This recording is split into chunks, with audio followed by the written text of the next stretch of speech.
So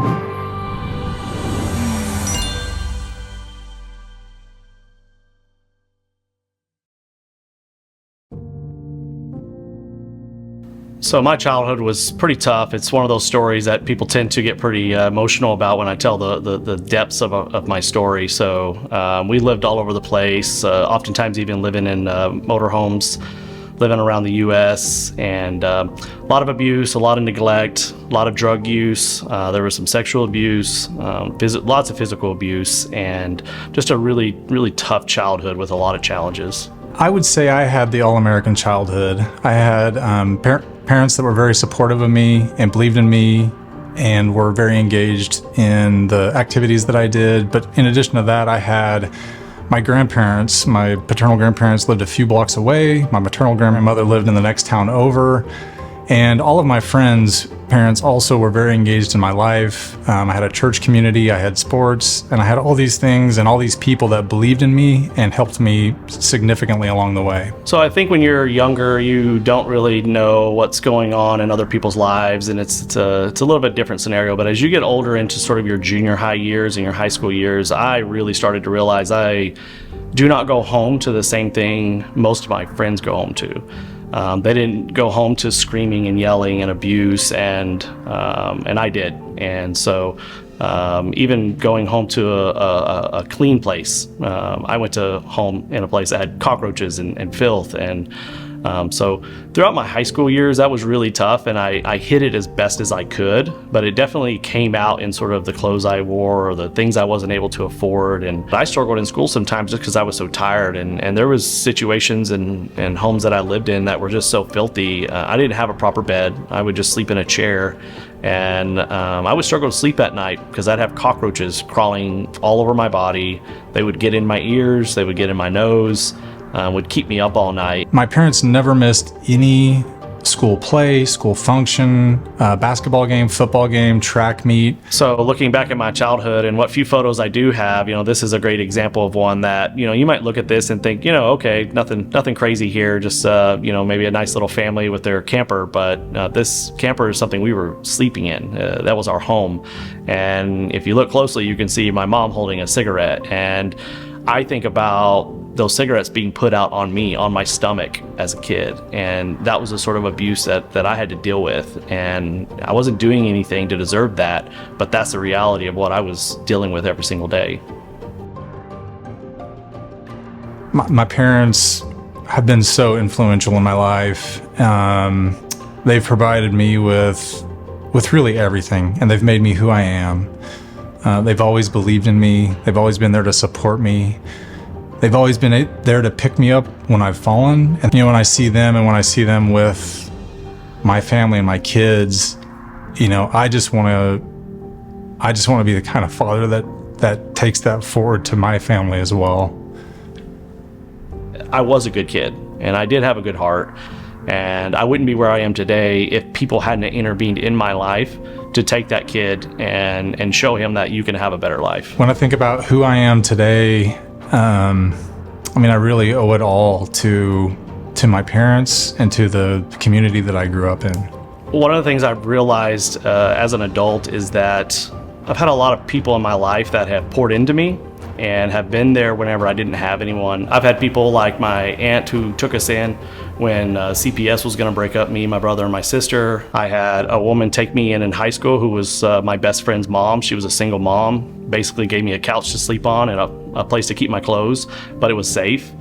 I had a probation officer because I got into some trouble as a youth, and I had a probation officer that was really important to me and poured into me and helped me get on the right path as well.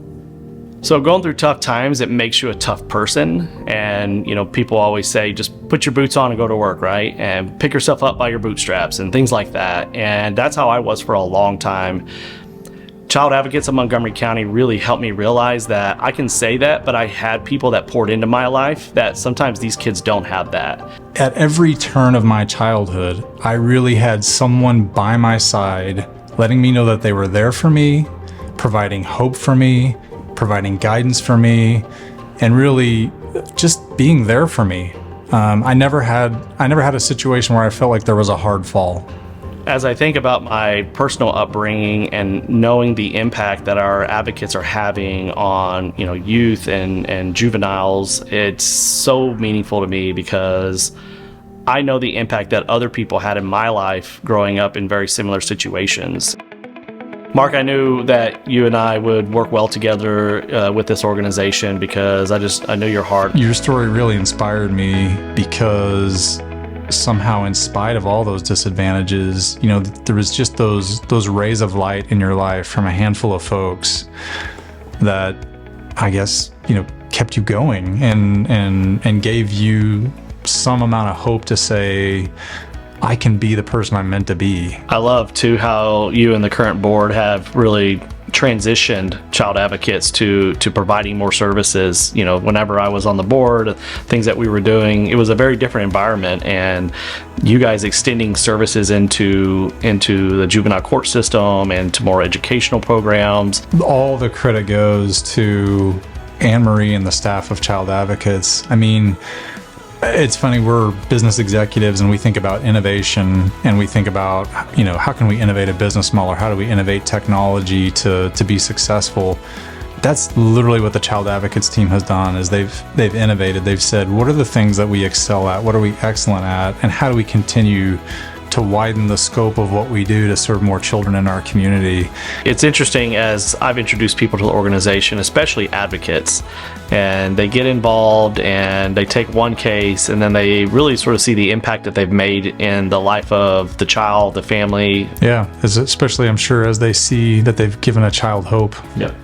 They've given them the glimpse at what a future could be. One of the things I really love about this organization is that monies that are raised tonight throughout the year, that money goes to this community. And I just love the cause. I love the fact that they're fighting for not only the kids in our communities, but the families in our communities. Some of the programs that Child Advocates is doing now are, the people within Texas are watching, but across the nation, there's different organizations that are staying in touch with and watching what's happening here in Montgomery County, the innovation that's happening here to, cast a wider net and impact, a broader set of children and provide them with hope. My experience growing up with abuse and neglect really shaped who I am today, and it wouldn't have happened without the people that intervened into my life.